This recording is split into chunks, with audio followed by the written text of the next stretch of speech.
Hey everyone, welcome back. Now that Jonathan did his list on his favorite top Wii U games, I'm going to do my list of my favorite 3DS games. But I gave myself a little bit of a challenge. So the first thing is, no Nintendo games are going to be on this list. We all know Nintendo makes good games, you don't need me to tell you that. So all of the games on my list have nothing to do with Nintendo.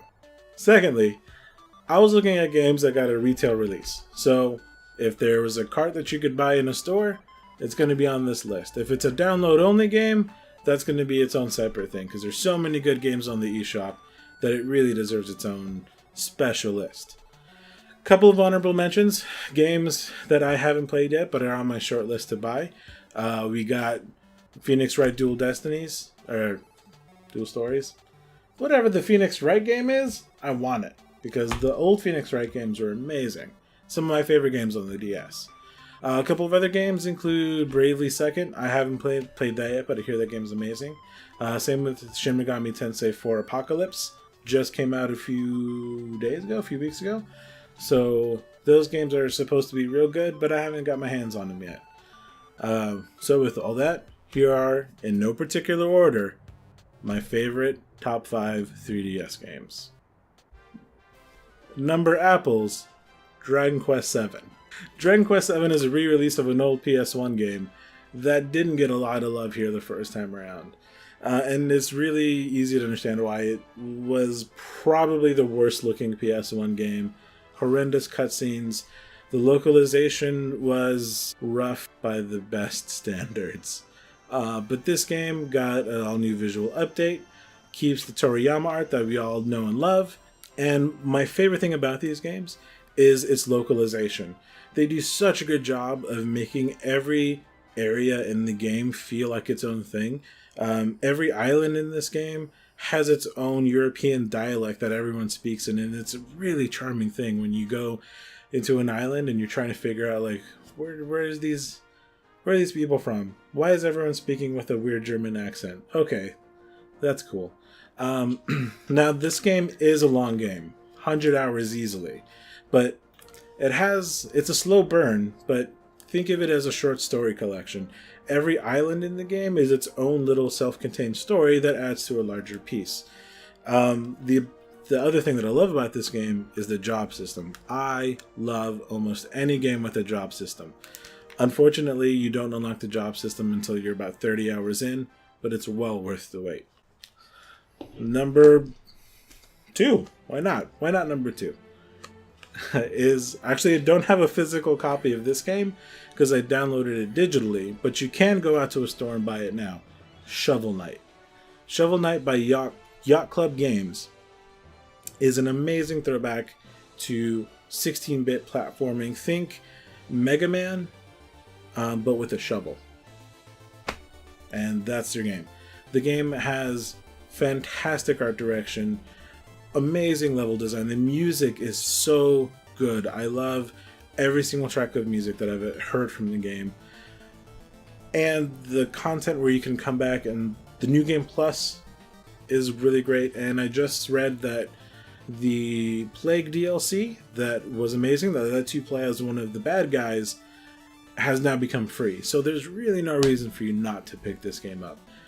It is going to be challenging, but the game doesn't feel like it's cheap. You never feel like it's the game's fault that you died. It's always, no, I suck at this game. Well, you're going to suck at the game too, and that's fine. The next game on my list is Etrian Odyssey 4, Legends of the Titan. This game is made by Atlas, and it's one of the many, many Etrian Odyssey games that are basically on the market. The series originally started with the DS, and they've kind of consistently been putting them out. Now, the thing I love about these games is that it's an old school dungeon crawl where instead of taking graph paper and drawing out the maps yourself so you can remember it, the bottom screen of the DS is your graph paper. You are marking down items and monster locations and different doors on the map, and you can see the progression you've made every single time you jump into a dungeon. There's a really satisfying feeling when you look down at the map and you've completed everything to see in that area. You can also build your own team however you want it. My only nitpick with this game is that the series isn't really known for its story. The storyline is, hey, there's a dungeon, go explore it. If you need a little bit more than that, Etrian Odyssey 4 may not be for you, but Etrian Odyssey Untold Stories, there's 2 games in that series, is probably what you're going to be looking for. Those games have a focus. They're the remakes of the first 2 games, and they focus on telling you a narrative. So if you really need that story hook to keep you going, the Untold Legends games are probably the ones you want to go for. If you're a fan of the Persona series, like I am, they also have Persona Q Labyrinth, which is a crossover between Persona 3 and 4 and the Etrian Odyssey series, where you're doing the same things. You're going through the dungeons, exploring, trying to find every last inch of the place, but you're doing it with the Persona 3 and 4 cast. There's a lot of really cool moments in the game, especially if you're a fan of both games. There's a lot of really cool moments. So if you need the story, go for one of those games, but if you really just want to explore and get that sense of satisfaction from finding everything, then Etrian Odyssey 4 is probably a better choice. There's a lot more for you to discover. The next game on my list is a little slice of life game, and this is probably the game that I had the hardest time figuring out which game in this genre I wanted to talk about. So, for me, Fantasy Life by Level 5 is probably my favorite slice of life game. It mixes a lot of the things that I really enjoyed about, say, like Harvest Moon, where you have to manage your resources, gather resources, make stuff, and try to build up your relationships with people. But it gives you 12 different job classes that you can do. Do you not want to be a farmer? Is that not fun to you? Why don't you go be a paladin? Do you want to take a break from all that swashbuckling adventure? You could go and become a carpenter, or a fisher, or a cook. And instead of having to go fight monsters, you have to go down to the store and make sure you have all the supplies you need. You can pretty much do and live whatever kind of life you want in this game, and it's really fun. If you are someone that wants a little more action and combat in your life, then I might go for something like Rune Factory 4, which mixes the Harvest Moon stuff with a lot more action RPG fighting, kind of like a top-down Zelda. But the focus is much more on the combat and vanquishing monsters than really trying to manage your farm. If combat isn't your thing, then I've been mentioning the Harvest Moon series, but the Story of Seasons games, which is made by the same people that did Harvest Moon, is probably where you want to be. That's really all about managing your farm and managing the relationships with the people that you live in the same town with. So, any of those games, I personally am going to go with Fantasy Life, but Fantasy Life, Story of Seasons, and Rune Factory 4 are probably where you want to look.